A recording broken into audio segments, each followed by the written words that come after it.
Moom c'est le maire de Gossas de 1978 hein, pour remplacer Théo jusqu'en 2002 avec l'avènement des délégations spéciales. Hein. Bon, les délégations spéciales, c'était par décret qu'on nommait les gens. Bon, il y avait Diata, man avec Madame Sen, qui était à l'école maternelle, Diata de la préfecture. Nous avons remplacé ici. léegi kan nga ñu ma wax carrément maam Seyni Ndiaye te ñu doon liggéeyee ci liggéeyam ci mbindam. Comme je dis moom xam nga il était pointu. La perfection n'est pas de ce monde mais il s'en est vers moom son travail c'était ça. Man j'ai eu la chance d'avoir un ami comme un ami boo xam ne c'est mon ami mon meilleur ami un de mes meilleurs amis il était son secrétaire général mais je sais que Seyni il collait au travail. Il n'aimait pas être reproché. Bon, quand il travaillait, il y mettait toute la rigueur. Bon. Il ne voulait pas laisser des failles, ou bien vraiment des bassesses. Les gens vont saisir cette occasion pour vraiment discuter quoi. Bon. Il était un peu, je ne sais pas dire hautain, mais il était dans une sorte de dignité qui l'obligeait à travailler. Il était dans une sorte de noblesse qui l'obligeait à travailler et correctement travailler. Travailler correctement si vous voulez. waaw. tey loo ñu mën a waxaat ci digganteem ak njabootam bu dee am nga loo ci xam. voilà loolu bokk na. d'ailleurs c'est dans li ñu wax noonu moom ñu dikkee ay doomam. chez lui les gosses alxuraan la leen jàngal encadré. xale yi duñ génn duñ foy moi je sais que c'est des gosses yoo xam ne mosuma leen gis soirée d'enfant waaw xam naa ni këram au départ les gens disent oh c'est daal tubaab la këram day tëj mais au fond ndeke moom il avait des objectifs et il les a atteints que ses enfants macha allah ay doom tey en tout cas duñ ko mere ndax li mu leen defal mais je crois que ñoom sax amuñu temps defal kooku ndax moom dëddu na àdduna mais si man damay wax fii sama kër naan góor yi sama doom yi dama naan ne ni ngeen imiter s'il y a à imiter s'il y a des références à choisir ñu xool leen ci ñoom doomu tonton Seyni man de mënumaa def li mu def mais bu ma souhaité war naa am li mu am sur ses enfants waaw. waa quartier bi yan relation la amoon ak ñoom. De très bonnes relations. Moi, je sais que voilà quelqu'un qui aimait le partage et qui le faisait aussi. ndax da nga naan man su ma daan dem kii dama naa gis même añ yi tudd ay boolu añ ay reer woo nit man am na ay confidence yoo xam ne wax nañu ko fi koo xam ne daf ko niitamment jox ko teraanga boo xam ne ku bokk kenn yëpp keroog waaye su koy révélé fi day doon jooy bëgguma tudd sax objet teraanga bi yëpp pour mu xam ne man dama mais c'est quelqu'un de très grand dans le quartier d'important moom yow sama kër si li ma ko wax ne ma Seyni woo na ma guddi ma ñëw mu yëkkati teraanga jox à un moment très difficile de ma vie ak il n'était pas le seul un autre aussi m'a fait la même révélation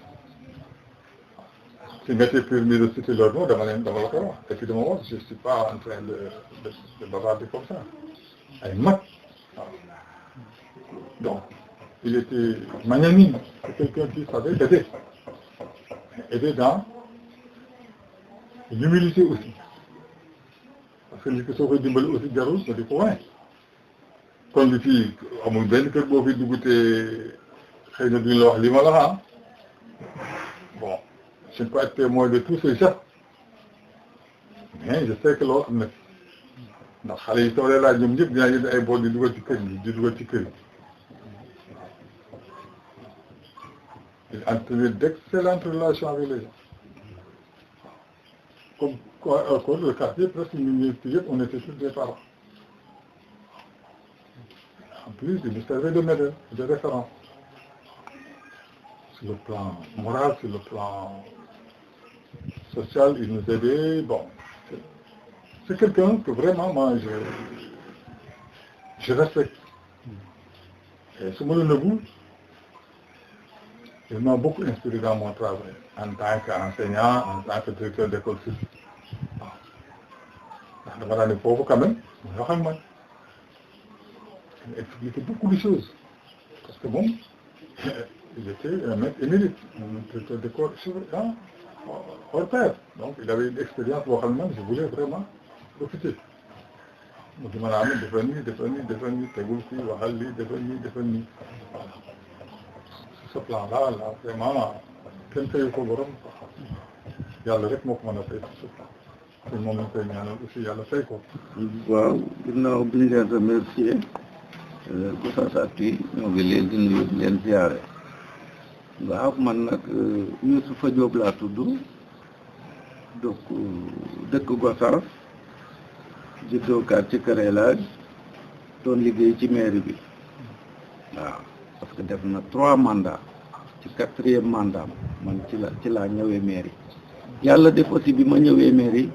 mu boole ma ci collaborateur am parce que y avait Babacar Seck di secrétaire municipal am man aussi ma nekk comptable am non seulement comptable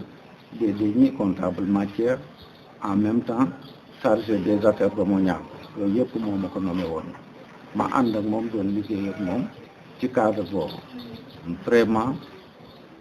gërëm ko aussi parce que liggéey ak moom mun nañ ni dafa neex. lu nga jàng ci moom. li ma jàng ci moom ci cadre liggéeyam tonton seeni barewul woon tànk sax mairie mais dafa dewoon biir këram di gérer mairie bi par téléphone. ci naka ci téléphone ci woote lay doxal lu bëri dem na ba jàngal ni sax ni ñu góor war ta fen parce que des fois day téléphoné ni tel agent laa soxla nga bëgg a protéger sa agent ni ko dafa génn mu toogaat 30 minutes woote waat fekk yow agent boobu jour boobu sax xëy siwul mais bu yàggee mu wóor ne la boo continuer ci voie boobu da ngay fen da ngay mujj obligé wax ko dëgg donc période boobu mairie amul lenn loo xam ni benn agent dina ko fen parce que dañu doon xëy waxtu di wàcc waxtu te malgré que moom présence am nekkul woon biir mairie mais këram la ne woon de temps en temps rek la doon ñëw mairie mais da doon gérer mais municipalité bi toog biir këram di ko gérer te lépp doon dox waaw loolu remarqué woon naa ko ci moom. ça fait 20 et quelques années yoo xam ni nekk na ko ci boppu mairie bi. bu Gossas boppu mairie bu Gossas. waaw. naka la fi jógee après dégg nañ ne délégation spéciale lañ daa naka lañ fi jógee nu mu demee. waaw moom bi mu fi jógee kenn folliwu ko élection amul parce que à la veille des élections municipales ci la benn amendement jóge assemblée nationale ñu naan amendement Moussa Sy ci amendement boobu bi mu jàllee ñoom ci lañ leen wàcce dañ leen a dissoudre maire socialiste yi nekkoon à l'époque ci jamono yooyu yëpp en 2001 dañ leen a dissoudre décembre 2001 waaw. kon maanaam moom kenn demul élection. non moom demul ak kenn élection moom dafa xëy rek def passation de service ak délégation spéciale bi fi nommé woon à l'époque nga xam ni président Yaaya Jaata moom moo doon président délégation spéciale. son adjoint di Njaga Jaay waaw. ñooñu ñoo ko remplacé nekk fi 3 mois après ñu organiser élection Mbaye Badiane gañe ñëw ci mairie bi noonu la fi tonton Seyni jóge. noonu la fi jógee.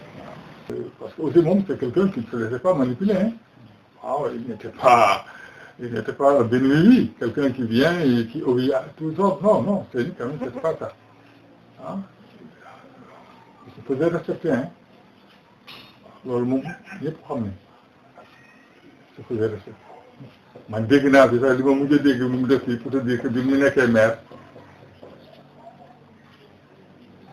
Djibo Ka nekk ministre ministre de l'information et des télécommunications je crois mu ñëw di inauguré fii Sonatel bi mais bi muy ñëw avertir ñu Seyni Ndiaye foofu par lettre ou bien par courrier officiel moom dafa yeewu rek gars yi ñëw ne nii mais moom demul il a refusé d'aller l'accueillir en tant qu'autorité municipale en tant que président du conseil municipal de Gossas xam nga kooku donc c'est forme de personnalité yooyu moo amatul quoi xam nga am ñoo xam ni ils étaient éduqués pour être digne pour être grand pour faire par une grandeur d'âme ñun ñi loolu ñu amatul la plupart du temps la plupart des gens sont plus ça. Seyni moo doon candidat waaw moom aussi mu gagné mairie bi ak équipe am boo xam ne booba y avait Batara Fall comme son premier adjoint Madické Diaw di Ndaga nekk deuxième adjoint waaw affaire bi noonu la demee waaw équipe municipale boobu moom la tonton Seyni àndal ba délégation sociale ñëw jëlee leen fi waaw moom noonu la demee. dégg nañ ne moom jaar na armée. effectivement def na armée waxtaan nañ ci lu yaa wax na ma ci carrière militaire am dem bi mu nekkee fii jóge fi dem Guinée yooyu yëpp jaar na ci waaw def na armée waaye def na armée famille mi ngi fi yow yaa ngi Gossas mais doo leen gis ci lenn waaw ku gëm yàlla la jullit kaamil la maîtriser na alxuraan même bu ma daan julli ji timis bu ma ñëw man damay yow yegg si ci jàkka ji timis mais moom bu timis jotee day ñëw ba ci benn angle mu taxaw fa isolé wu yor kurusam ba ñu nodd ba nit ñi installé premier sàppe deuxième sàppe ak yooyu mu doog a ñëw ci ginnaaw lay taxaw julli li mu julli bu ñu sëlmalee mu jóg dem yoon mais musul bokk ci nit ñi nga xam ne day ñëw taxaw ci jàkka ji ñuy commentaire ba ñuy nodd mu fi cee bokk waaw loolu lu ma remarqué ci moom waaw. dafa feebaroon wala. effectivement dafa feebaroon feebar bu xaw a duré sax waaw dafa feebaroon parce que man durant li mu feebaree damay dem di ko seeti waaw parce que aussi Gossas xam nga ni mu demee boo nekkee ci pouvoir ba jógee ci ñu bëre dootoo leen teg bët donc day dem ba ñàkk wéttal parce que kër gi ni nit di daan jaabante au jour le jour bi mu demee ba nga xam ne nekkatul au pouvoir yooyu dafa wàññi ay nit ci boppam rek ñoo mën di dem ko seeti waaw man bokk naa ci nit ak yooyu bu mu masaan ni dañuy toog damay dem de 9h ñuy waxtaan ba 13h30 waaw léeg-léeg mu fekk fa kii tonton Ousmane Gueye bu Dango aussi mu daje fa waaw ñu waxtaan waaw vraiment. bi nga génn àdduna lan nga yëg jour boobu. yëg naa lu bëre mais fekk jaar nañu préparé nañu parce que Seyni bi mu génnee àddina tey amul kenn ku ni ci kër El Hadj dégg nga ay yuuxu nga daw di seetaan yar na njabootam ci loolu yar nañu ci loolu xam na moom lii bis dafay ñëw te ku nekk lay dal waaw keroog bi mu génnee àddina mun nañ ni keroog la këram gën a organisé wu ci dal ci lépp ba niñ ko jële yóbbu ko ci morgue ba niñ ko préparé robi ko ñëw jullee ko tout ça waaw doo ci remarqué benn désordre doo ci remarqué benn doomu aadama boo xam ne taxaw na di yuuxu di def affaire yooyu amul waaw moom rek la ko yàlla jagleel fi keneen ku fi faatu woon di nga déggu jooy yeeg lu ne sauf Seyni Ndiaye waaw ku ko jooy rek da nga ko jooyu xol mais jooyoo ko jooyu xam loolu aussi remarqué naa ko ci dëgg lan nga mën a wax ban message ngay lancé tey ci jeunes yi. waaw jeunes yi message bi may lancé toujours mooy dafa am doomu aadama yoo xam ne ñoom war nañ ci jël référence waaw te man sama référence à Gossas ñaar laa ci cité ñaar ñoo ma ci gën a marqué man pour ma jël ci ñoom référence tonton Seyni Ndiaye boobu ci la ak tonton Malick Mbandiaye waaw parce que nekkoon nañ Gossas yàlla teral leen mais teraanga boobu ñoo amit teewul jullit ak xam ne mu suñu rate juma mu suñu rate seen jaamu yàlla boole aussi ni ñu yare seen njaboot tey ñu fi bëre Gossas am nañu teraanga mais xoolal seen njaboot par rapport ak ñaari njaboot yooyu ma la wax loolu tax may conseiller jeunes yi mu am na façon doomu aadama yoo xam ne buñ ci jëlee référence rek fu ñu bëgg a yegg ñoom daal ko yegg